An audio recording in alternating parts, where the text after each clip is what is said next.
exactly what you just said.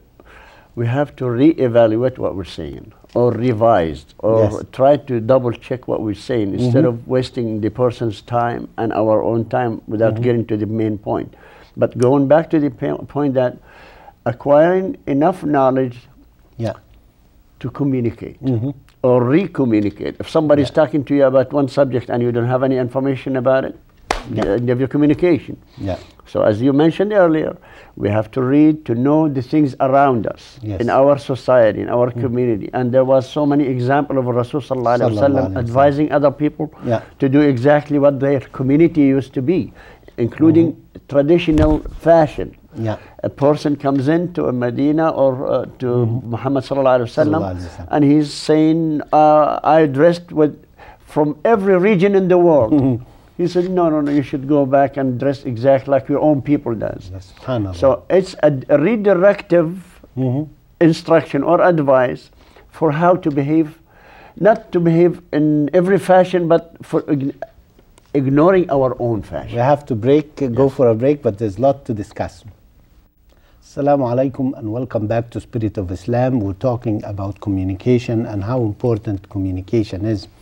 And you know, to share with you one of my life experiences, when I was a young man and I would go to the masjid on Friday and listen to a speaker speak, I had the ability to memorize the speech, and I wanted to say a speech, but I was very shy when I was young. I could not speak in front of people. And of course, you cannot communicate if you're shy.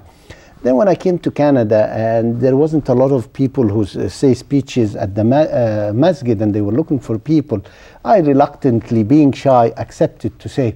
And I start learning how to say speech and get that courage. And I tell people it's a skill that you acquire and you learn. You know, if you know how shy I was and how I couldn't talk in front of a group of people, and then alhamdulillah I find that I give public speaking today and I give a lot of lectures, it's a skill that you can learn and develop. So don't give up. But one of the most important things I learned is you should have something to say. It's not just say nonsense. And the other thing is say how you feel. You don't have to say what other people feel. The most important thing when you want to communicate is say how you feel, because people want to know your opinion and know how you feel about things. Brother Muhammad. Yes, you put it exactly the same way it should be. Effective communication has to be sincere. Yes. Sincerity. That's what it's all about. You said the key word. People are very smart. Yes. Very, very smart. They can pick a pretend or fake statement from the truth one. So the idea is, as you said, you have to have something to say. And when you say it, you have to have your own passion behind it, or your heart. Third one, it has to be truth. Yes. Well, that doesn't relatively. That's as a Muslim, it should be true. Well, but that's the effective communication, regardless of what it is, politics or non-politics. But I'm saying is, it has to be truth.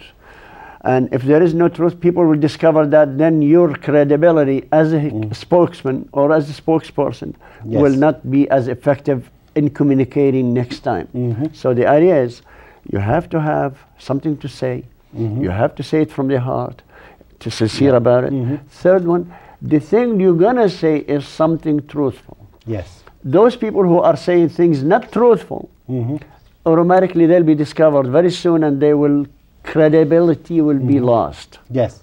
So the idea, whoever stays effectively communicators are the ones who are really having those three elements of it. Good. Any thoughts, Brother Anand? The same thing, let me tell you about the experience of what happened to me when I came first to Canada. I went to apply for a job in a company. When I went there, I gave my resume, they called me, I went for interview. The human resource person came to me and she took me to the office. The first question was, say something about yourself.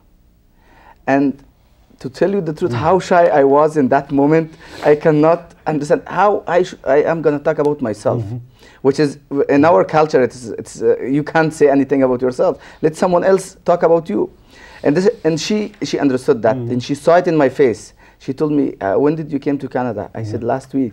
And she said, okay. That was the first and the last question. Yeah. She gave me the job, but she was calling me after 2-3 days. I went to her office and she told me, you know, this is Canada. Yes. And this is how you talk to the, how you will get the job. I give you the job. It doesn't, but because I saw you that you are honest with yourself, with your culture, and that's your culture. But from now, when I finished that interview and I finished, so now so I know that this is the culture in Canada. If someone asks you, you have to talk about yourself.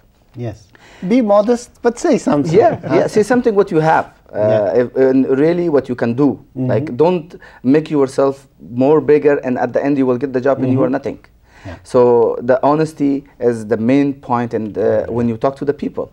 And also the point that you touch at the Friday, look at the scholars when they say the khutbah, the speech on the Friday. It doesn't to be on the Arabic language, which is the language of religion. Yeah. If you talk on Arabic language, the people that they are sitting in front of you, they will not understand anything. Yes. So it means most of the scholars, they are saying you have to talk in the language of the people. Yes. So it's the communication. They want to come understand something from you. And even it says in Surah Ibrahim in the Quran that we had sent the messenger with the language of their people. Right. Yeah. The messenger didn't come and speak a weird language. Yeah. Right. If you want to communicate, you give them a message. And I always tell people, you know, if I asked you, tell me about the movie you watched last week.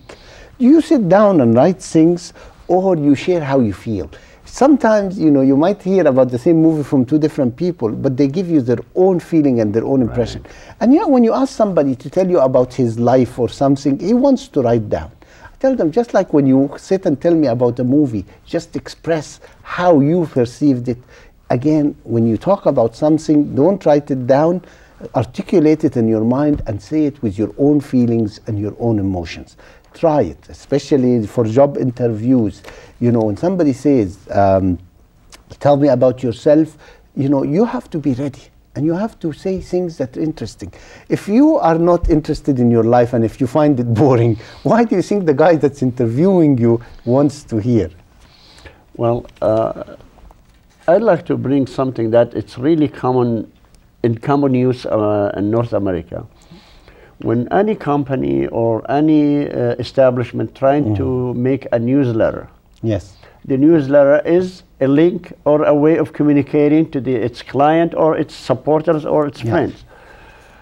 Most of the times, you see those companies or organization or establishment, they write certain facts. Yes, they do everything, but you find the readers or the people who are going to read it discard this one. Yes. Until you put something called a human element in it. Yes. The human element in that kind of fact or establishment to express something that, as you said, the feeling being expressed by one person or a group of people or a group of individuals.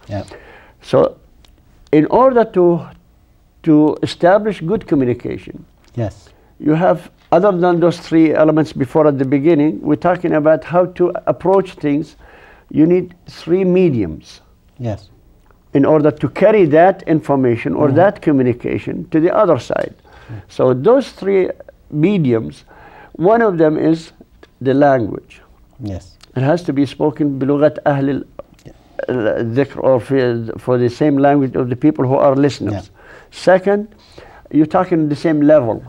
You're not talking expressions that is either scientifically unknown to the audience. Third one is to establish facts that how this information is going to benefit them. Yes.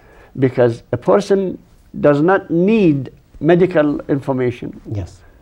Take him to a lecture of medical lecture, he won't benefit. If we go back to the language thing, you can communicate without mastering the language. There is people who are good communicators. They don't speak good English, and yet they communicate well. And this is an important thing. Don't be shy to say how you feel, even though you don't speak the good language. And I've seen a lot of people, the language is not the best, but they are well communicated.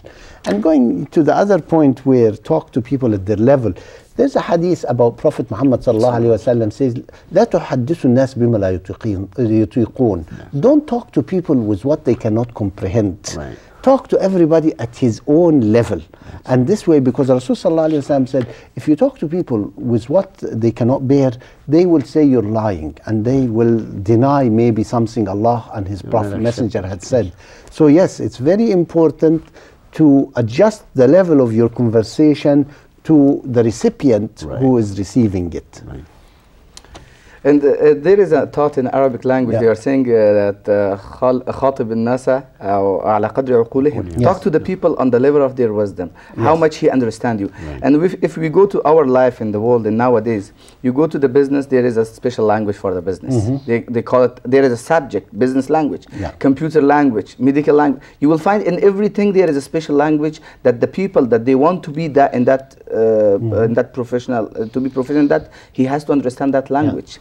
And the philosophy beyond the language is when Allah subhanahu wa ta'ala said in the Quran, إِنَّا خَلَقْنَاكُم مِّن ذَكَرٍ وَأُنثَى وَجَعَلْنَاكُم شُعُوبًا وَقَبَائِلَ لِتَعَارَفُوا. Just the philosophy beyond this that Allah made us, created us different languages just to well communicate.